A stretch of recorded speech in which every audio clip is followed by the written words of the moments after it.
Il existe des milliers de reptiles fascinants que vous pouvez garder en captivité, mais certains peuvent vous valoir la prison si vous vous faites prendre. Alors aujourd'hui, passons en revue les 5 reptiles les plus illégaux au monde. Voici 5 alternatives proches que vous pouvez conserver sans problème. Je suis Adam et voici Diamant. Vous suivez Weekend's Wicked Reptiles, ne partez pas.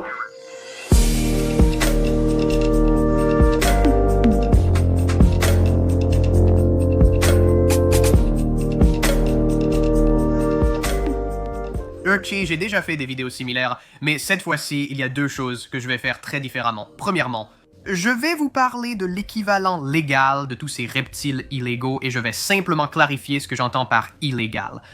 Certains reptiles sont interdits à la détention, à l'exportation ou autorisés seulement dans certaines régions. Donc je vais clarifier au fur et à mesure parce qu'il est vraiment difficile de dire qu'il existe des reptiles totalement illégaux partout, car cela n'existe pas vraiment. Et commençons tout de suite avec le numéro 5, les boas broméliades. J'ai eu l'occasion de voir des boas broméliades dans la nature lorsque j'étais au Costa Rica le mois dernier. Ces animaux fascinants sont peu connus et rarement présents dans le commerce des animaux de compagnie, bien que j'en ai entendu parler auparavant. Je n'ai pas beaucoup étudié ces animaux car je ne pensais pas avoir l'occasion d'aller en Amérique centrale pour en voir. Ce qui les rend vraiment uniques, c'est leur petite taille. Ils seraient en fait d'excellents serpents en captivité grâce à leur robustesse. Ils mangent des lézards, mais vous pourriez probablement les habituer aux rongeurs si vous essayez. Ils aiment vraiment les beaux terrariums bioactifs, ce serait parfait pour eux, parce que, ce sont des boas des broméliacées, donc on les trouve dans les broméliacées. On les trouve assez haut au-dessus du sol, et ils sont vraiment minuscules, je veux dire vraiment minuscules. Il existe d'autres types de boas plus petits, comme les boas des sables et d'autres du même genre, mais je pense que ceux-ci ressemblent davantage aux boas communs que vous pourriez voir. C'est plutôt comme un boa constrictor imperator ou un boa constrictor semi-arboricole, mais vraiment en version miniature. Pour moi, cela les rend bien plus cool que le reste. Passons maintenant à leur légalité. Pour faire simple, certains d'entre eux arrivent ici dans des choses comme des régimes de bananes. Beaucoup de gens les appellent des boas bananes pour cette raison. Donc, il y a une chance qu'ils puissent être expédiés en Amérique du Nord ou ailleurs dans le monde illégalement, mais en réalité, ce n'est pas vraiment illégal. C'est simplement un type d'accident dont on parlait à l'époque. Il y a 20 ou 30 ans, il y a eu quelques importations du Nicaragua et du Honduras, mais maintenant, je ne sais pas s'il existe un moyen légal de les faire sortir d'Amérique centrale, d'où ils viennent. Et donc, si vous en trouvez en captivité, ce serait extrêmement rare, tellement rare que je n'ai jamais réussi à en trouver un. Donc, le prix serait tellement élevé que ce ne serait même pas réaliste. Pour n'importe quelle personne normale qui n'a pas de financement d'une grande entreprise ou qui est vraiment riche, honnêtement, pour en avoir un. Bien qu'il ne soit pas illégal de posséder ces reptiles au Royaume-Uni et dans certaines régions d'Amérique du Nord, ils sont introuvables et leur importation est interdite. On peut donc les considérer comme des animaux de compagnie illégaux. Alors, que pouvez-vous avoir à la place? J'ai déjà trop parlé d'eux. Ce que je recommanderais, c'est quelque chose comme un python pygmée. Je sais que j'en parle beaucoup, mais je ne vois vraiment rien d'autre qui ait du sens ici. Comme les pythons pygmées sont semi-arboricoles, tout comme le boa broméliade, ils se nourrissent très bien, ce qui en fait d'excellents animaux de compagnie. Ils se ressemblent un peu, pas vraiment, mais c'est la ressemblance la plus proche que j'ai pu trouver. Je ne voulais pas opter pour un colubridé, mais plutôt pour un constricteur comme un python, qui serait selon moi le meilleur choix et non un boa. Je ne vais pas m'attarder sur eux, car on en a déjà beaucoup parlé la semaine dernière et dans de nombreuses autres vidéos. Il y a une vidéo juste ici si vous voulez en savoir plus sur Antaresia, les pythons pygmées et ce genre de choses. Numéro 4, une entrée très évidente avec un substitut pas si évident, les crocodiliens. Je n'ai pas besoin de m'étendre sur les raisons pour lesquelles les crocodiliens sont illégaux dans de nombreux endroits. Maintenant, cela change. Dans la plupart des endroits, je dirais, très probablement, ils sont illégaux. Je sais que dans la plupart des régions du Canada où je me trouve, ils sont illégaux. Dans la majorité des États-Unis, les couteaux papillons sont illégaux sans permis. Ils sont donc interdits presque partout, voire davantage. Même avec un permis, je considérerais ces actes comme illégaux. Les crocodiliens sont grands et dangereux, c'est bien connu. Pas besoin d'en dire plus, tout le monde sait ce que c'est. Alors, au lieu de prendre quelque chose qui peut atteindre 3 mètres ou plus selon le type de crocodilien, pourquoi ne pas choisir quelque chose d'assez similaire, qui a le même genre d'écailles, mais qui ne dépasse que 25 cm? Nous parlons des 5 crocodiles à yeux rouges. Voici quelques-uns de mes animaux favoris, mais je manque d'espace pour les garder dans ma collection personnelle. Mais j'adore regarder des chaînes comme Reptiliatus et voir sa collection, parce qu'ils sont tellement uniques. Ils sont vraiment spéciaux, avec un aspect intéressant et une coloration des yeux fascinante. Leurs écailles ressemblent beaucoup à celles des crocodiles, la forme de leur tête est très particulière et c'est vraiment un lézard unique. Je veux dire, ces gars-là, ils vont élever leurs petits, qu'ils ont un à la fois, une ponte, un œuf, et ils vont élever le petit. Le petit va en fait manger les excréments du parent, ce qui de toute façon n'a pas vraiment d'importance. Si tu veux quelque chose qui pourrait tenir dans un terrarium de 150 litres plutôt que dans un de 15 000 litres dont tu pourrais avoir besoin. Pour un crocodilien, tu pourrais avoir ceux-ci, et ils aiment vraiment l'humidité et ils préfèrent un environnement un peu différent. Vous pourriez l'installer de façon similaire en version miniature, comme vous le feriez pour un crocodilien. Imaginons que tu possèdes une très grande cour ou un vaste enclos. J'espère ne pas trop m'avancer. Dites-moi dans les commentaires si c'était une bonne idée ou non. Passons à la suite. Numéro 3 est l'un de mes préférés, les énormes constricteurs.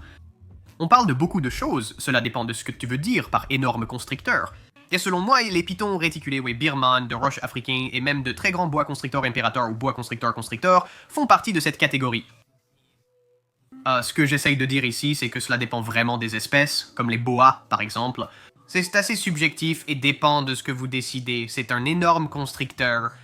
Mais des endroits comme la Floride vont avoir des lois contre les pitons réticulés, les pitons birman, des choses comme ça, parce qu'ils vont devenir envahissants. Les pitons envahissent la Floride. Les autorités ne veulent pas que d'autres soient gardés puis relâchés. Une autre raison pour laquelle ces animaux sont illégaux dans de nombreux endroits est qu'ils sont considérés comme dangereux, bien qu'en réalité ils ne le soient pas vraiment.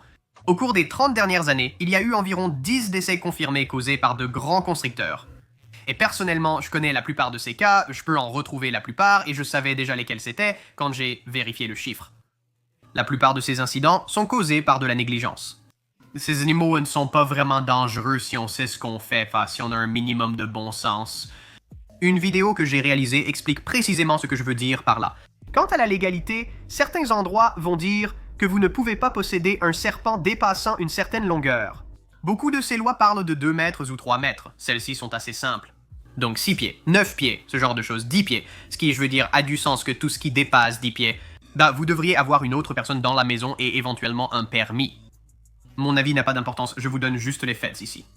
Certains endroits vont même jusqu'à nommer les espèces. Donc pas de python birmans, pas de python réticulé. Et le problème avec ça, c'est que ça exclut mon alternative. C'est parce que mon alternative, ce sont les versions plus petites, les versions naines des grandes espèces. Donc des animaux comme les pythons birmans et les pythons réticulés, et même les boas, ont des versions naines qui ne deviennent pas énormes. Par exemple, les pythons réticulés peuvent facilement et souvent dépasser 6 mètres, mais un python réticulé super nain va être... Les mâles peuvent mesurer moins de 3 mètres. Avec cela en tête, c'est environ la moitié de la taille. Et si vous avez un mâle qui atteint, disons, 2 mètres 10, 2 mètres 40, c'est une taille plus facile à gérer pour une seule personne. Si votre municipalité, région ou État indique que vous ne pouvez pas garder quoi que ce soit de plus de 3 mètres, sans plus de précision, vous devez vous y conformer. C'est une déclaration générale, et si vous voulez un python birman ou un python réticulé, vous pouvez prendre la version naine ou super naine, n'est-ce pas? Vous pouvez aller chez quelqu'un comme Reach Out Reptiles. Ils sont spécialisés dans les pythons réticulés super nains, ou si vous voulez un python birman nain, Chuck Royal en élève.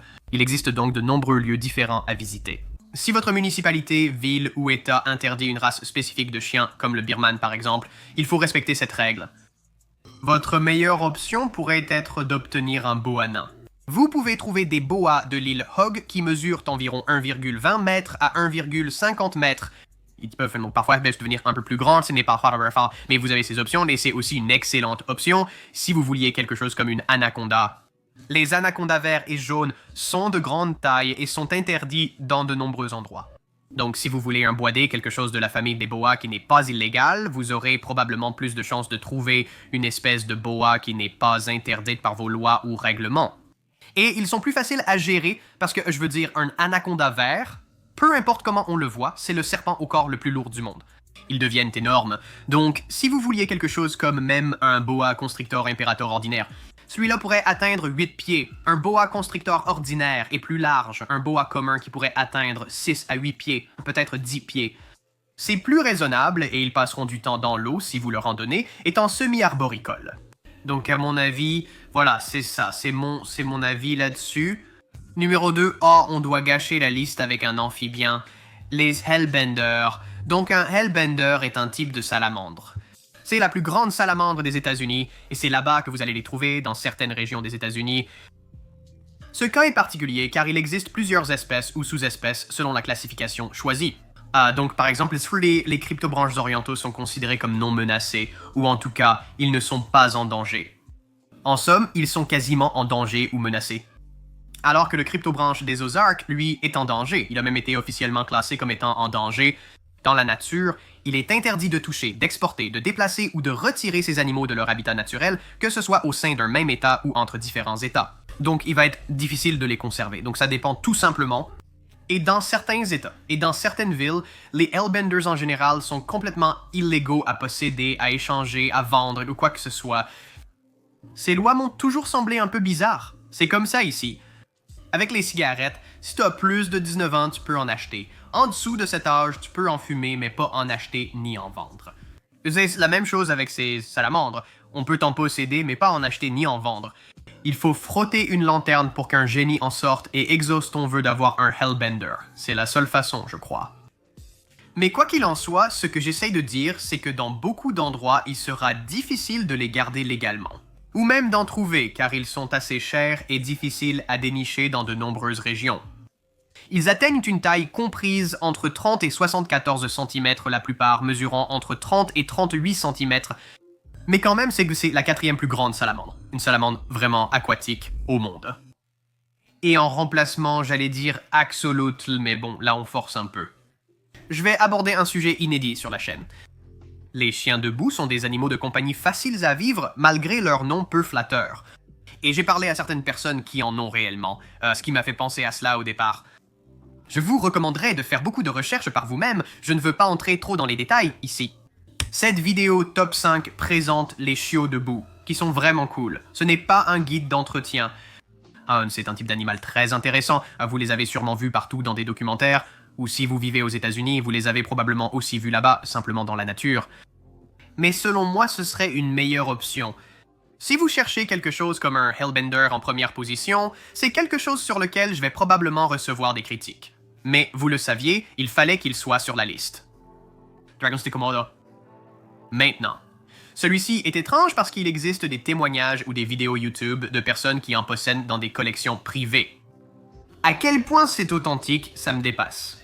Parce que la façon dont ça paraît, la façon dont la loi est formulée, c'est que on ne peut plus importer les dragons de Komodo car l'île de Komodo en Indonésie ne peut plus les exporter. Et il faut des papiers en règle pour en posséder légalement, ce qui est difficile à obtenir pour certains zoos. Sans parler des établissements, sans parler des collections privées, il y a quelques absolus en annexe, un seul animal. Donc, les animaux capturés dans la nature sont totalement illégaux pour la possession privée. Il n'y a pas de si, de mais ou de conditions à ce sujet, et ensuite tous les animaux qui sont produits en captivité. C'est là que commence la zone grise, où la possession nécessite des papiers sans être illégale. Mais si vous possédez légalement un animal capturé dans la nature et que vous créez un programme d'élevage avec des animaux en captivité, c'est autorisé. Mais est-ce que vous donnez vraiment à Jean Dupont la possibilité d'en acheter un pour son sous-sol? C'est peu probable. Si c'est le cas, le coût sera très élevé. De plus, avant de parler de substitution. Certains lieux refusent catégoriquement. Interdisent les reptiles, lézards et varans dépassant une certaine longueur, ou les espèces de varans en général. Donc, je veux dire, je pense qu'ils correspondent parfaitement. Ça doit être le numéro 1. Alors, qu'est-ce que tu peux garder à la place? Quelque chose d'assez similaire. Cela dépend de ce que tu entends par similaire et des circonstances. On va y faire allusion et explorer ça. Si ta région n'interdit pas les moniteurs, prends un autre grand moniteur. Prends un varan crocodile, ou prends un varan aquatique, ou un varan à gorge noire. Ou, tu vois le genre. Je ne vous encourage pas à en prendre un immédiatement, je souligne simplement le fait. Fais d'abord tes recherches et décide lequel te conviendrait le mieux, lequel aurait du sens pour toi à garder. Si tu souhaites un grand écran, attends avant d'en acheter un. Honnêtement, ils ne conviennent pas à la majorité des gens. Mais qu'en est-il si, comme moi, on trouve les varans cool? Tu souhaites en avoir un, mais pas trop grand par manque de place, ou simplement tu ne veux pas le garder pour une raison quelconque. Pourquoi ne pas opter pour un petit varan comme le varan de Kimberley Rock ou mieux encore, le varan Aki? Les varans Aki diffèrent des dragons de Komodo, mais les varans crocodiles s'en rapprochent le plus. Cependant, peu de gens ont la place pour en avoir un. Hunt, un animal qui rivalise avec la longueur d'un dragon de Komodo et qui a des griffes capables de t'éventrer et de sortir tes entrailles sans même y penser. Pas qu'il le ferait, je dis juste que la plupart des gens ne peuvent pas garder de varan crocodile, d'accord? Donc un petit varan, ça a du sens. Les acquis sont faciles à trouver, il y a plusieurs couleurs différentes, rouge et jaune. Bref, tu vois l'idée. Les petits varans sont probablement les meilleurs, car ils sont faciles à trouver et à entretenir. Leur alimentation est simple et les soins ne sont pas trop compliqués. Globalement, il n'y a aucun obstacle pour commencer. Dès que pour les varans, celui-ci est peut-être le meilleur choix si tu en veux un. C'est discutable. Qu'en pensez-vous? Cette liste vous convient-elle? Êtes-vous d'accord avec moi? Y en a-t-il qui manquent? Je sais qu'on a laissé de côté les serpents venimeux. Ça, c'est vraiment un tout autre sujet, c'est certain. Laissez vos commentaires ci-dessous. Merci spécial au soutien Patreon. Vous êtes incroyables. Vous facilitez et rendez les choses plus gratifiantes. Pour partager du contenu spécial, du contenu supplémentaire, vous bénéficiez de réductions sur les produits dérivés. Vous êtes au courant des projets spéciaux? J'ai des projets spéciaux qui arrivent avant le reste de la chaîne. Pour seulement $1 par mois, vous pouvez aussi rejoindre le club Patreon. Et je pense qu'on a assez bavardé. Cette vidéo est déjà assez longue. Parce qu'on fait des vidéos 2 fois par semaine. Ça veut dire que je vous verrai jeudi.